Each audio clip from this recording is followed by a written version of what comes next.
ECBN ஸ்தாபனத்தார் வழங்கும் இயேசுவுக்குள் புது வாழ்வு நிகழ்ச்சி மூலம் உங்களை மீண்டும் இந்த நாளில் இந்த நிகழ்ச்சி மூலம் சந்திப்பதில் நான் கர்த்தருக்குள் மகிழ்ச்சி அடைகிறேன். கர்த்தர் நாம மகிமைப்படட்டும். எக்கால சத்தம் என்கிற இந்த நிகழ்ச்சி நம்மை அந்த எக்கால சத்தத்திற்கு ஆயத்தப்படுத்துகிறது. அதற்கு நமக்குள் காணப்பட வேண்டிய முக்கியமான ஒரு மனநிலை, முதலாவது தேவன், முதலாவது தேவனுடைய ராஜ்யம், முதலாவது அவருடைய நீதி, அவருக்கு கொடுக்க வேண்டிய முன்னுரிமை, கனம், முதலிடம், இதை கொடுக்க நாம் பழக வேண்டும், பழக்க வேண்டும். வேதாமத்தினுடைய முதல் வார்த்தை, ஆதியிலே தேவன் வானத்தையும் பூமியையும் படைத்தார். துவக்கத்திலே, முதலிலே, ஆரம்பத்திலே, ஆதியிலே தேவன்.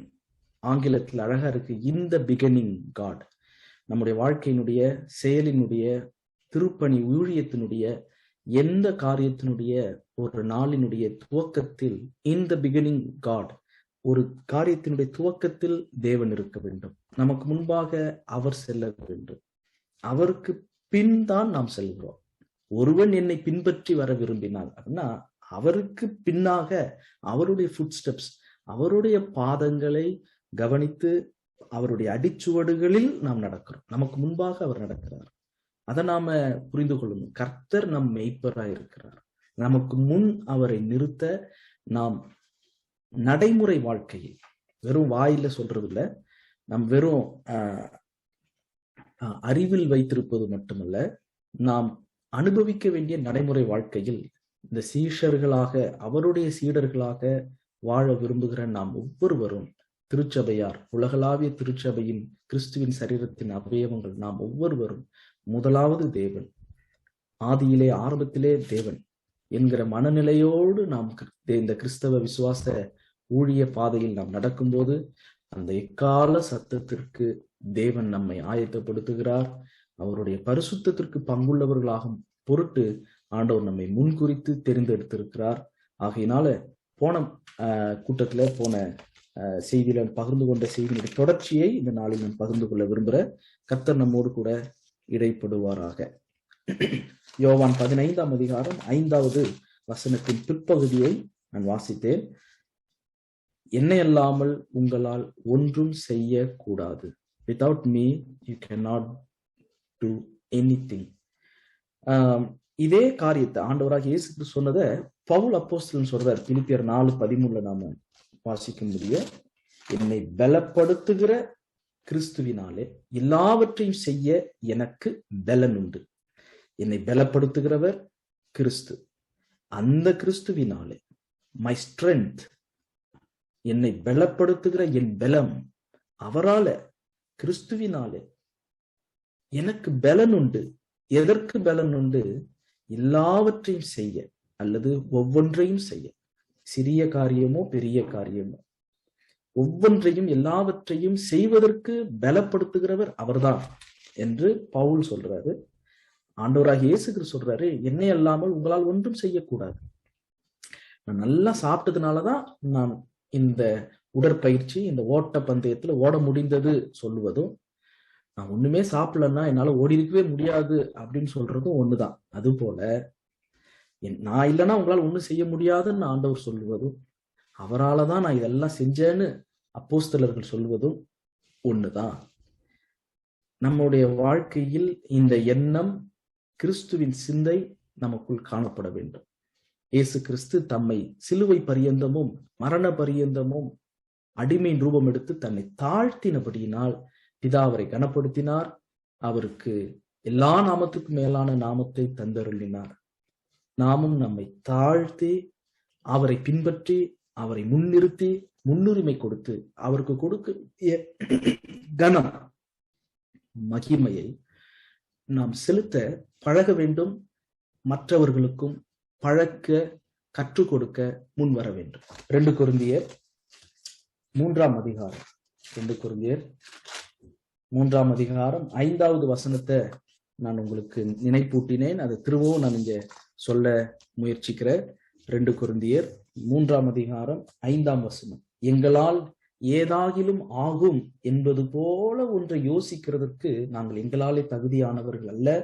எங்களுடைய தகுதி தேவனால் உண்டாயிருக்கிறது. ஆங்கிலத்திலையும் வாசிக்கிற 2 கொரிந்தியர் 3ஆம் அதிகாரம் 5ஆம் வசனம். There is nothing in us that allows us to claim that we are capable of doing this work. The capacity we have comes from God. The capacity we have comes from God. எங்களுடைய தகுதி தேவனால் உண்டாயிருக்கிறது. எங்களுடைய capacity, இந்த வாகனம் இவ்வளவு capacity, இவ்வளவு பாரம், இவ்வளவு வெயிட்டை சுமக்கக்கூடியது என்கிற அந்த கெப்பாசிட்டின்னு சொல்றோம் இல்லையா, அந்த தாங்கக்கூடிய அதனுடைய தகுதி, அது நம் ஒவ்வொருவருக்கும் 1 கொரிந்தியர் 10ஆவது அதிகாரத்துல வாசிக்கிறோம். மனுஷருக்கு நேரிடுகிற சோதனையே அல்லாமல் 1 கொரிந்தியர் 10:13 வேற சோதனை உங்களுக்கு நேரிடவில்லை. ஏன்னா நம்மளுடைய கெப்பாசிட்டி, தேவன் உண்மை உள்ளவராய் இருக்கிறார். உங்கள் திராணிக்கு மேலாக நீங்கள் சோதிக்கப்படுகிறதற்கு அவர் இடம் கொடுக்க மாட்டார். சோதனையை தாங்கத்தக்கதாக சோதனையோடு கூட அதற்கு தப்பிக்கொள்ளும்படியான போக்கையும் உண்டாக்குகிற ஆண்டவர். நம்முடைய திராணி என்ன, நம்முடைய கெப்பாசிட்டி என்ன என்பதை அவர் அறிவார். 1 கொரிந்தியர் 10:13 இதே வார்த்தை ஆங்கிலத்துல வருதான்னு தெரியல, தமிழ்ல திராணின்னு வருது, அங்க தகுதின்னு வாசிக்கிறோம். 1 கொரிந்தியர் 10:13 ஆங்கிலத்துல எப்படி இருக்குன்னா, every test that you have experienced is the kind that normally comes to people, but God keeps his promise and he will not allow you to be tested beyond your power to remain firm. He will not allow you to be tested beyond your capacity, your power. So நம்மளுடைய power என்ன, நம்மளுடைய capacity என்ன என்பதை அவர் அறிந்து அதற்கு மேலாக, beyond, அதற்கு மேலாக அவர் நம்மை சோதிப்பதற்கு அல்லது நாம் சோதிக்கப்படுவதற்கு அவர் இடம் கொடுக்கிறது. அவர் நம்முடைய திராணி என்ன என்பதை அறிந்திருக்கிறார். நம்முடைய கெப்பாசிட்டி, நம்முடைய தகுதி தேவனாலே வருகிறது. இந்த உணர்வு நம் எல்லாருக்கும் மிகவும் அவசியமானது.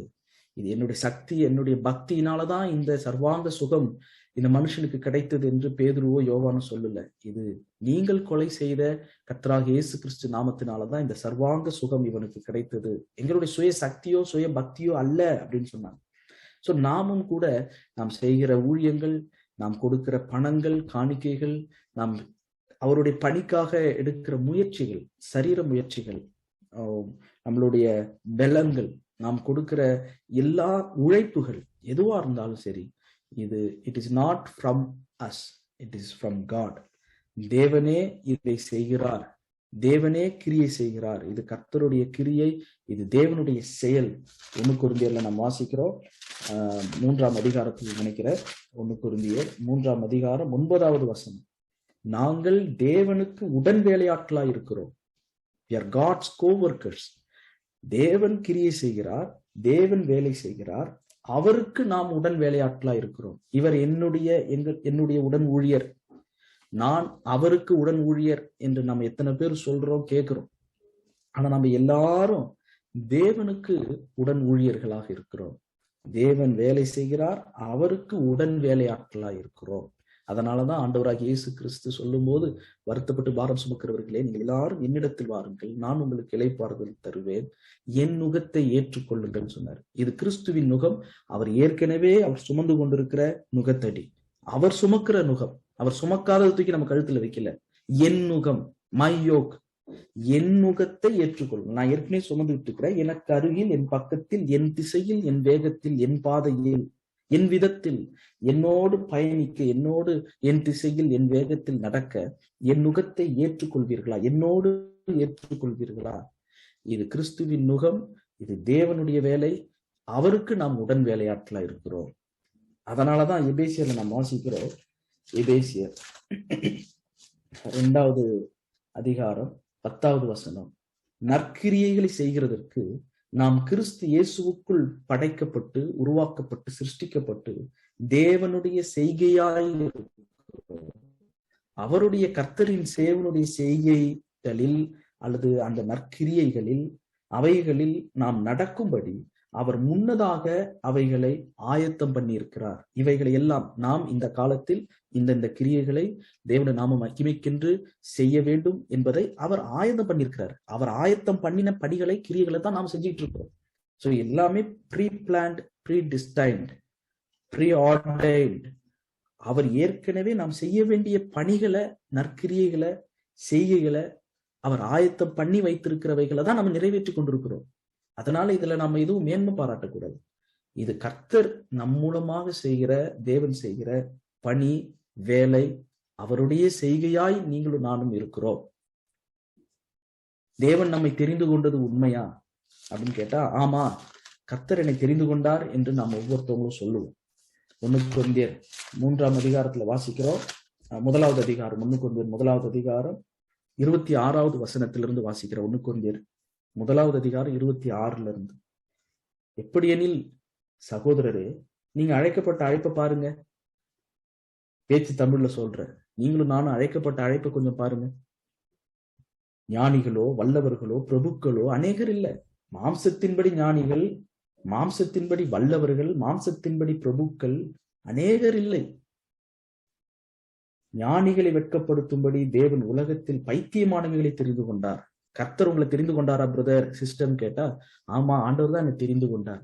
அப்ப நீங்க பைத்தியம்ன்றது ஒத்துக்கிறீங்களா அப்படின்னா, இல்ல நான் பைத்தியம் இல்ல. ஒண்ணு நம்ம பைத்தியம்னு ஒத்துக்கணும், இல்லைன்னா கர்த்தர் நம்மள தெரிந்து கொள்ளலன்னு ஒத்துக்கணும்.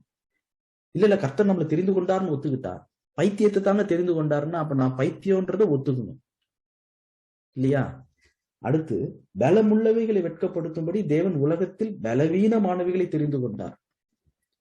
கர்த்தர் தெரிந்து கொண்டது உண்மையா? ஆமாமா, ஆண்டவர் என்ன தெரிந்து கொண்டார். அப்ப நீங்க பலவீனமானவர் என்பதை ஒத்துக்கிறீங்களா சிஸ்டர், பிரதர்?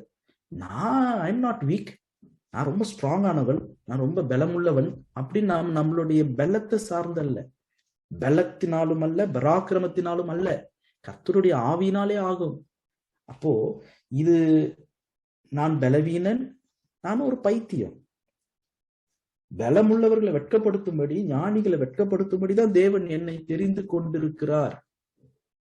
இதை நான் உணர்கிறேன் என்பதை நாம் அறிக்கையிடணும். உள்ளவைகளை அவமாக்கும்படி உலகத்தின் இழிவானவைகளையும் அற்பமாய் எண்ணப்பட்டவைகளையும் இல்லாதவைகளையும் தேவன் தெரிந்து கொண்டார். அப்ப நான் தேவனால் தெரிந்து கொண்டவனானால் நான் இழிவானவன், நான் தேவனால் தெரிந்து கொள்ளப்பட்டவனானால் நான் அற்பமாய் எண்ணப்படுகிறவன். என்ன அற்பமா நினைக்கிறாங்க பிரதர், என்ன சீப்பா மட்டமா மதிப்பிடுறாங்க சிஸ்டர். ஆமா, அற்பமாய் எண்ணப்படுகிறவர்கள் தான் தேவன் தெரிந்து கொண்டார். அப்ப தேவன் தெரிந்து கொண்டது உண்மையானால் என்ன அவங்க மற்றவங்க அற்பமா தான் எண்ணுவாங்க. நான் இல்லாதவன். எத்தனை பெற்றோர் பிள்ளைகளுக்கு சொல்றோம், அப்பா கிட்ட காசு இல்லப்பா, நான் இல்லாதவன்பா, அப்படி சொல்றோமா? இல்ல என்கிட்ட கேளு, நான் காசு கடன் பட்டு வட்டிக்கு காசு வாங்கி உனக்கு மேக் புக் ப்ரோ, உனக்கு பிளாட் ஸ்கிரீன் டிவி என்ன வேணும் அதை நான் வாங்கி தரேன், அப்பா கிட்ட இல்லைன்னு நினைக்க கூடாது. இப்படி சொல்லி வளர்க்குறவங்க எத்தனை பேரு? அப்பா கிட்ட காசு இல்லப்பா, இருந்தா வாங்கி தரேன், இல்லைன்னா நான் என்ன சொல்ல முடியும், என்கிட்ட இல்ல, இல்லாதவன்பா. இதை எத்தனை பேர் அறிக்கை எடுக்கிறோம்? தான் கிட்ட இல்லைன்னு சொன்னா அது கர்த்தரை நம்ம மட்டப்படுத்தினதா ஆயிடும். அது எப்படி? என்கிட்ட இல்லைன்னு நான் சொல்லக்கூடாது, அது ஒரு விசுவாச அறிக்கை இல்லைன்ற மாதிரி ஆயிடும் என்கிற ஒற்றை கண்ணர்கள் பல பேர் இருக்கிறாங்க. நாம பரந்த மனப்பான்மையோடு, ஒரு திறந்த மனதோடு, ஒரு நடுநிலை பேலன்ஸ்டான ஒரு கிறிஸ்தவ வாழ்க்கை வாழ வேண்டும். சிங்க குட்டிகள் பட்டினியாயிருந்து தாட்சியாயிருக்கும் கர்த்தரை தேடுகிறவர்களுக்கு ஒரு நன்மையும் குறைவுபடாதுதான். அதுல எந்த மாற்று கருத்து இல்லை. அது ஒரு ஆரம்ப கட்ட நிலை. எந்த காரியத்துல எதுல எப்பொழுது நாம் குறைவுபடக்கூடாது என்பதை கர்த்தர் அறிந்திருக்கிறார். அதே நேரத்துல எபிரேயர் 11வது அதிகாரத்துல நாம் வாசிக்கிறோம். 11வது அதிகாரம் விசுவாச வீரர்களுடைய பட்டியல்ல 37வது வசனம், அதே விசுவாசத்தினால கல்லெறி உண்டார்கள், வாளால் அறுப்புண்டார்கள் என்கிற பட்டியல்ல கடைசி வரி, குறைவை அனுபவித்தார்கள், உபத்திரவத்தையும் துன்பத்தையும் அனுபவித்தார்கள், விசுவாசத்தினாலே குறைவை அனுபவித்தார்கள். கர்த்தரை தேடுகிறவர்களுக்கு ஒரு நன்மையும் குறைவுபடாதே, அதே விசுவாசத்தினாலே எப்படி விசுவாச வீரர்கள் வீராங்கனைகள் குறைவை அனுபவித்தார்கள். நான் தாழ்ந்திருக்கவும் எனக்கு தெரியும், வாழ்ந்திருக்கவும் எனக்கு தெரியும், எந்த நிலைமையில் இருக்கவும் நான் மனரமியமா இருக்க கற்றுக்கொண்டேன்னு தான் பவுல் சொல்றாரு. ஐ ஹவ் லேர்ன்ட், கற்றுக்கொள்ளணும். ஏன்னா இது கர்த்தரிடத்துல இருந்து வருது. கர்த்தர் அனுமதிக்காமல் இந்த தாழ்வான, குறைவான, இல்லாத சூழ்நிலைகளும் வரும். என்னை புடமிடுவதற்கு கர்த்தர் அனுமதிக்கிற நிறைவான சூழ்நிலைகளும் உண்டாகும், வாழ்ந்திருக்கிற சூழ்நிலைகளும் உண்டாகும். நான் எந்த நிலைமையில் இருந்தாலும் மனரம்யமாய் இருக்க கற்றுக்கொண்டேன். போதும் என்கிற மனதுடனே கூடிய தேவ பக்தியை மிகுந்த ஆதாயம். எனக்கு இது இல்லைன்றதுனால நான் மறுதளிக்கவும் மாட்டேன். எனக்கு பூரணமா இருக்குதுன்றதுனாலையும் நான் தேவனை மறுதளிக்க மாட்டேன். நான் மனரம்யமா இருக்க கற்றுக்கொண்டேன். எனக்கு தெரியும் கர்த்தர் எனக்கு போதுமானவர். அவர் எனக்கு போதுமானவர். அவர் எனக்கு சஃபிஷியன்டானவர். என் கிருபை உனக்கு போதும்னு சொல்லியிருக்கிறார். அவர் என்னை பலப்படுத்துகிறவர், என் பலனானவர். இந்த விதமான மனநிலையெல்லாம் ஆவிக்குரிய மனநிலை யாருக்கு வரும்னா, என்னை அல்லாமல் உங்களால் ஒன்றும் செய்யக்கூடாது, அவரை அல்லாமல் என்னால ஒன்றும் செய்ய முடியாது. என்னுடைய ஜெபமோ, என்னுடைய ஊழியமோ, என்னுடைய பிரசங்கமோ, என்னுடைய அனுபவமோ அதெல்லாம் கிடையாது. கர்த்தர் செய்கிறார். இது கர்த்தரின் செயல், இது கர்த்தரின் கிரியை. நான் தேவனுடைய செய்கையாயிருக்கிறேன். தேவன் என்னை நடத்துகிற வழியில் தேவன் என்னை நடத்தி கொண்டிருக்கிறார். இந்த உலகத்தில் நான் பிறந்தது, வாழ்கிறது, எந்த காலத்தில் எந்த எல்லையில் நான் வாழ வேண்டும் என்பதை எல்லாம் அவர் திட்டம் பண்ணியிருக்கிறார். இந்த அறிவு எனக்கு எட்டாத அறிவு. இந்த தேவனுடைய காலத்திற்கு உட்பட்டிருக்கிறவன் என்பதை நான் புரிந்து கொள்ளும் போது நாமும் அவரை உயர்த்த, அவரை புகழ, அவரை கனப்படுத்த, அவருக்கு மகிமை சேர்க்க நாம் எப்போதும் எதை செய்தாலும் கர்த்தர் நாம் மகிமைக்காக செய்வோம். எதை செய்தாலும் ஒரு வாயில மட்டும் சொல்றது இல்லை. ஆமாங்க, நான் ஜெபித்த அவர் சுகமானார், என்னாலதாங்க அவர் ஞானஸ்நானம் எடுத்தாரு, நான் தாங்க அவரை சபை கூப்பிட்டு வந்தேன், இல்லைன்னா அவர் ஜெபிச்சுதாங்க என் புள்ள சுகமானான்னு நான் சொல்றது. மனுஷரை குறித்து மேன்மை பாராட்ட வேண்டாம். யாரும் ஒருத்தரை குறித்து வீண் புகழ்ச்சியை நாட வேண்டாம். கர்த்தர் செய்தார் என்று சொல்ல யோசிக்க பழகுவோம். 2 கொரிந்தியர் 4வது அதிகாரம் 7வது வசனத்துல பவுல் அப்போஸ்தலனுடைய இன்னொரு மனநிலையை பாருங்க. இந்த மகத்துவமுள்ள வல்லமை 2 கொரிந்தியர் 4:7 எங்களால் உண்டாயிராமல் தேவனால் உண்டாயிருக்கிறது என்று விளங்கும்படி இந்த பொக்கிஷத்தை மண்பாண்டங்களில் பெற்றிருக்கிறோம். 2 கொரிந்தியர் 4:7 குட் நியூஸ் டிரான்ஸ்லேஷன்ல வாசிக்கிறேன். Yet we who have this spiritual treasure are like common clay pots, in order to show that the supreme power belongs to God. In order to show that the supreme power belongs to God, not to us. The supreme power does not belong to us. அது எங்களுக்கு சொந்தமானதில்லை. It belongs to God. இந்த நாங்க சும்மா 60 kilo மண்ணு, நானு 80 kilo மண்ணு, 30 kilo மண்ணுன்னு எல்லாம் மண்ணு மூட்டைங்க. செம்மண்ணு மூட்டை, வெள்ளை மண்ணு மூட்டை, கருமண்ணு மூட்டை, கருப்பு தோல், செம்மண், மாநிறம், வெள்ளை நிறம் சொல்லி எல்லாம் மண்ணு மூட்டைங்கண்ணா. எல்லாம் மண்ணு, மூளை எல்லாம் மண்ணு. அப்படி இருக்கிறப்ப மண் பாண்டங்களில இந்த பொக்கிஷத்தை பெற்றிருக்கிறோம். இது தேவனால் உண்டாயிருக்கிறது என்று விளங்கும்படிக்கு தான் செஞ்சிருக்கிறாரு. அந்த 1 கொரிந்தியர்ல நம்ம 1 அதிகாரத்துல வாசிக்கிறோம். ஏன் இப்படி செய்தாரா? 1 கொரிந்தியர் 1வது அதிகாரம் 29 மாம்சமான எவனும் தேவனுக்கு முன்பாக பெருமை பாராட்டாதபடிக்கு அப்படி செய்தார். இது நான், என் கைபலம், என் பணபலம், ஆள்பலம், என் அனுபவம் என்று நான் சொல்லாதபடிக்கு. எல்லாம் நல்லாதான் பேசுவாங்க. யாக்கோபுடைய தொடை தொடர வரைக்கும் தான் நொண்டி போய் அண்ணனை பார்த்தாரு, ஏசாவை. அடுத்த நாள் காலையில நொண்டி போய் ஏசாவை பார்த்தாரு. இது கிதியோன்ட்ட ஆண்டவர் செஞ்சாரு. இது என் கையை ரட்சித்தது நீங்க சொல்லக்கூடாது. அதனால பயமா இருக்கிறவங்கள ஓட சொல்லு. தண்ணி குடிக்கிற ஒரு டெஸ்ட் வைக்கிறார். 32,000 பேர்ல கடைசியா வெறும் 300 பேர் தான் இருக்கிறாங்க. கொஞ்ச பேரை வச்சு ஆண்டவர் விடுதலை கொடுத்தாரு. இது கர்த்தர் தான் செய்தார் என்பதை கற்று தருகிறார். எல்லாம் சரீர பலன் இருக்கிற வரைக்கும் ஆவிக்குரிய பலன் ரொம்ப குறைவா இருக்கு. பொதுவா சரீரம் பலவீனப்படும் போது ஆவிக்குரிய வாழ்க்கையில நிறைய பேர் பலமா இருக்கிறாங்க. ஆனா சில எக்ஸப்ஷனல் கேசஸ், சில பேர் அறிவாளிகள், புத்திசாலிங்க தான் சரீரம் பலமா இருக்கும் போதே ஆவியிலையும் பலமா இருப்பாங்க. ஏன்னா அவங்களுடைய சரீர பலத்தை சார்ந்து இருக்க மாட்டாங்க. கர்த்தர் தான் அப்படின்ற மனநிலை இருக்கிறவங்க அவங்க ஓடினாலும் இளைப்படையார்கள். மான்கால்களுக்கு ஒத்த கால்கள் இருக்கும். யாருக்குன்னா கர்த்தருக்கு காத்திருந்து கர்த்தர் செய்கிறார் என்கிற மனநிலை, அவருடைய வழி நடத்துதல், அவர்தான் இதை செய்கிறார். வாயில அறிக்கையிடும் போது மற்றவங்க நம்மளை புகழ்ந்தாலும் நம்மளை உயர்த்தும் போது இது கர்த்தர் செய்தாருங்க, கர்த்தர் எங்களை ஊழியத்தை கொண்டு போய் எங்க மூலியமா கர்த்தர் இந்த மாதிரி பேசினாருங்க, கர்த்தர் இந்த மாதிரி மக்களை தொட்டாருங்க, அவர் அற்புதம் செஞ்சாருங்க, இப்படி சொல்லணும். ஆண்டவர் என்ன ஊழியத்துக்கு என்ன கொண்டு போய் என்ன அந்த நாட்டுல பயன்படுத்தினார், என் மூலமாக இவ்வளவு பேர் ஞானஸ்நானம் எடுத்தாங்க, என்ன எங்க யார உயர்த்துகிறோம், நான் சிறுகணும் அவர் பெருகணும், இந்த மனநிலை இருக்கணும். அப்பொழுது கர்த்தருடைய மகிமை வெளிப்படும், தேவ நீதி வெளிப்படும். யாக்கோபுல அதை நம்ம வாசிக்கிறோம். ரொம்ப முக்கியமானது. இன்னைக்கு நிறைய நேரத்துல நாம நம்ம சரியானதுதான் சொல்றோம்னு சொல்லி நம்ம கோச்சிக்கிறோம். ஒருத்தவங்க சண்டை போட்டுக்கிட்டு நான் நல்லதுதானே சொல்ல போறேன், அவங்க ஏன் கேட்க மாட்டாங்க, இதனால ஒருத்தவங்க கோவப்பட்டு சண்டை போட்டு பிரிஞ்சு போறவங்க யாருன்னா, கர்த்தர் செய்கிறார், இது கர்த்தரின் செயல், கர்த்தருடைய செய்கையா இருக்கிற, கர்த்தர் அனுமதிக்கிறதா நடக்குது என்கிற உணர்வு இருக்கிறவங்க தன்னை தாழ்த்துவாங்க. கர்த்தருக்கு முன்பாக, தேவனுக்கு முன்பாக தாழ்த்துகிறவர்கள் மனுஷருக்கு முன்பாகவும் தங்களை தாழ்த்துவாங்க. அததான் யாக்கோபுல நம்ம வாசிக்கிறோம். நமக்கு எல்லாருக்கும் தெரிந்த வசனம், ஒரு பிரபல்யமான ஒரு வசனம், யாக்கோபு 1:19. கேட்கிறதற்கு தீவிரமாயும், பேசுகிறதற்கு பொறுமையாயும், கோபிக்கிறதற்கு தாமதமாயும் இருக்க கடவர்கள். அந்த வசனம் எப்படி ஆரம்பிக்குது? ஆகையால். ஏன் ஆகையால் வருது? 17 இருந்து, யாக்கோபு 1:17.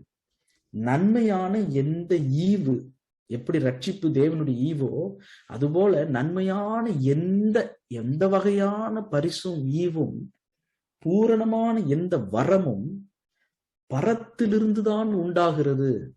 பிள்ளைகள் நல்ல ஸ்போர்ட்ஸ் பிளேயர்ஸா, நல்ல டிராஃபிஸ் வாங்குறாங்க, கப்ஸ் வாங்குறாங்க, நல்ல ஒரு முன்னேறாங்க, அல்லது நல்ல மியூசிக்ஸ்ல நல்லா வளர்றாங்க, அந்நிய நாடுகள்ல நல்லா படித்து நல்ல வேலைக்கு, நல்ல சம்பள உயர்வுக்கு, நல்ல வீடு, தங்க வீடு, வாகனம், நல்ல ஆரோக்கியம், நிறைய பிள்ளைகள், இப்படி நிறைய ஆசீர்வாதங்கள் கர்த்தர் கொடுக்கிறாரு, தாளந்துகள் கொடுக்கிறாருன்னா இது பரத்திலிருந்து உண்டாக்கி வெளிச்சங்களின் தந்தையினிடத்திலிருந்து, சோதிகளின் பிதாவினிடத்திலிருந்து இறங்கி வருகிறது.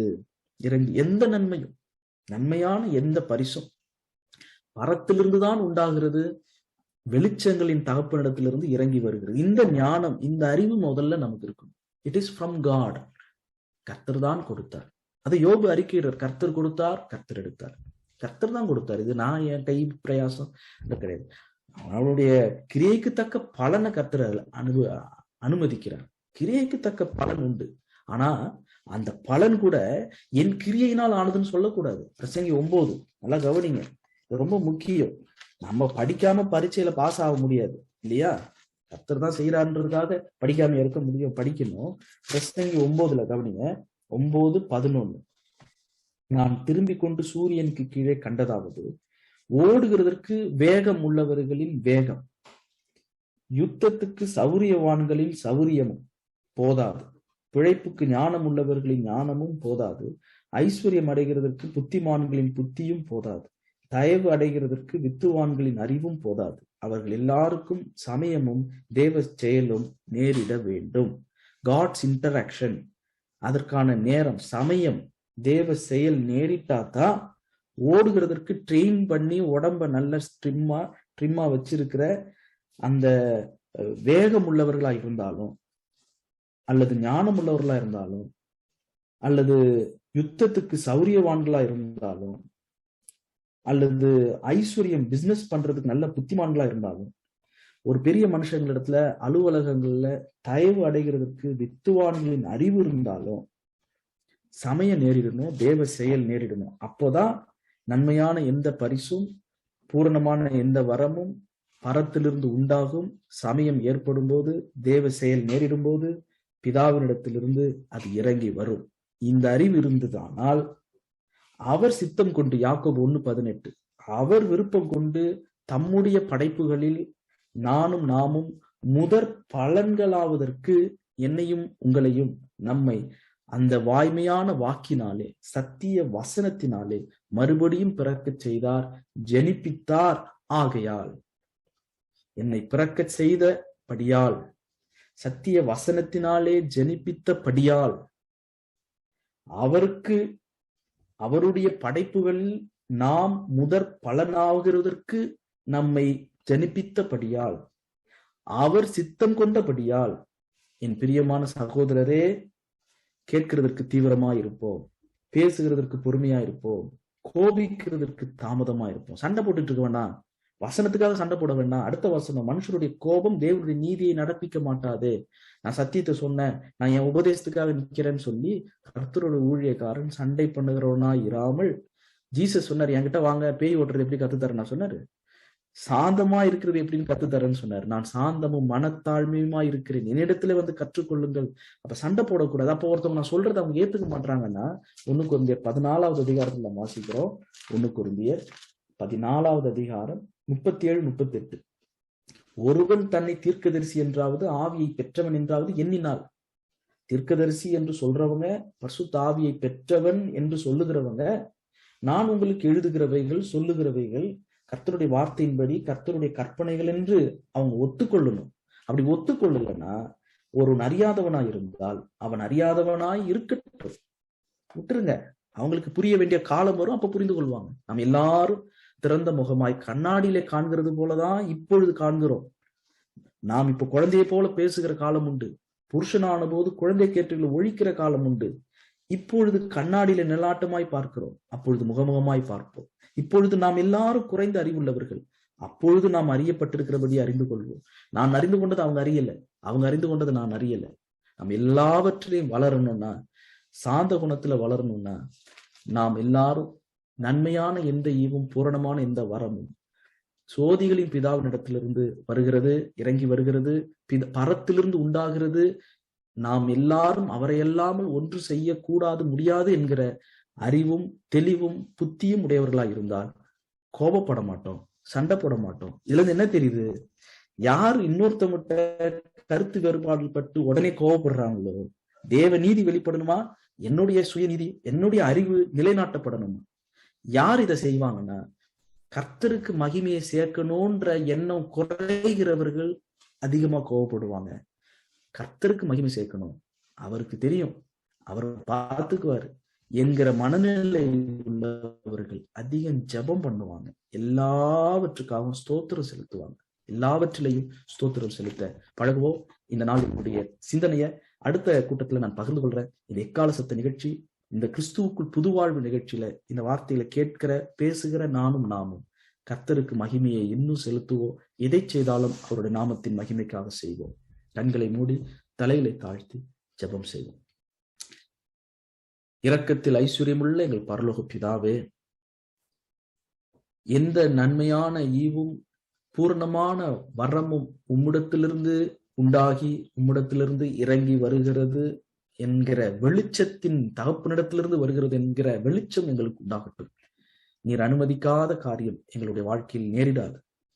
நீர் அனுமதித்தால் ஒழிய, ஆண்டவரே, திராணிக்கு மேல நாங்கள் சோதிக்கப்படுவதற்கு நீர் அனுமதித்தால்தான் எங்களுக்கு அந்த பாடுகளும் நிந்தைகளும் உலகத்தில் ஏற்படுகிற துன்பங்களும் நீர் நியமிக்கிற, நீர் அனுமதிக்கிறதுனாலதான் நாங்க அதை அனுபவிக்கிறோம். ஆண்டவரே, நீர் அனுமதிக்காமல் ஒருத்தவங்களும் யாரும் எங்களை தொட முடியாது. இதை பழகவும் பழக்குவிக்கவும் கர்த்தருடைய நாமத்தை எப்போதும் உயர்த்தி உமக்கு கனம், உமக்கு மரியாதையை சேர்க்க, நாங்கள் அதை தொடாமல் இருக்க, நாங்கள் சிறுக நீர் பெருகுவதற்கு எங்களுக்கு அந்த நல்ல ஞானத்தை, அந்த நல்ல அறிவை, அந்த நல்ல புத்தியை எங்களுக்கு உண்டாக்கும். உமக்கு பயப்படுகிற பயம்தான் ஞானத்தின் ஆரம்பம்.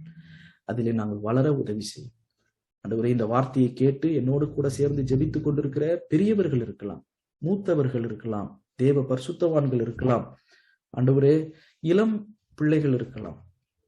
நாங்கள் உம்முடைய சரீரமாக, உம்முடைய ஆலயமாக, உம்முடைய குடும்பமாய் இருக்கிற நாங்கள் எங்களுடைய தப்பிதங்கள், எங்களுடைய குறைகளின் நிமித்தம் புறஜாதியார் மத்தியில் தேவன் நாமம் தூஷிக்கப்படுகிறதற்கு நாங்கள் காரணமாய் மாறிவிடுகிறோம். உமக்கு கொடுக்க வேண்டிய கனத்தை, மகிமையை நாங்கள் எப்போதும் செலுத்த எங்கள் நாக்கு, எங்களுடைய இருதயம் பழகட்டும். எங்கள் கண்மொழியும் மீட்பெருமாகிய கர்த்தாவே, எங்கள் வாயின் வார்த்தைகளும் இருதயத்தின் தியானம் உம்முடைய சமூகத்தில் பிரியமாய் பிரீதியாய் இருக்கட்டும். வேதனை உண்டாக்கும் வழி எங்களிடத்தில் உண்டோ என்று பார்த்து நித்திய வழியில் எங்களை நடத்தும். கிருபை எங்களுக்கு போதும். உம்மை விட்டு பிரியாத வரம் கேட்கிறோம். எங்கள் ஆண்டவரும் இரட்சகரும் மீட்பெருமாகிய இயேசு கிறிஸ்து நல்லவுள்ள நாமத்தில் தாழ்மையோடு ஜெபிக்கிறோம் பிதாவே. ஆமேன், ஆமேன். God bless you. Love you all.